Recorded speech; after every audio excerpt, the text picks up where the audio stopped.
Волк кој според првичните информации незаконски бил чуван како домашно милениче бил заловен вчера во една скопска населба, информираше скопскиот градоначалник Орце Ѓоргиевски.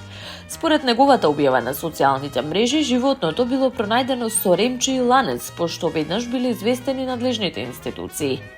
Не можам да поверувам дека постојат толку несовесни поединци кои на ваков начин третираат диви животни, при тоа ја загрозуваат безбедноста на своите сограѓани. Ова не е само неодговорност, туку сериозна опасност за целата околина, напиша Ѓоргиевски.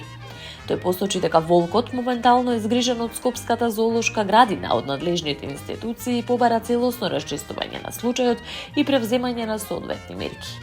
Во Скопје мора да има ред, мора да изградиме похумано, побезбедно и одговорно општество во кое законите важат за сите, а животните се третираат со грижа, не како предмет за нечие живување, порача Ѓоргиевски.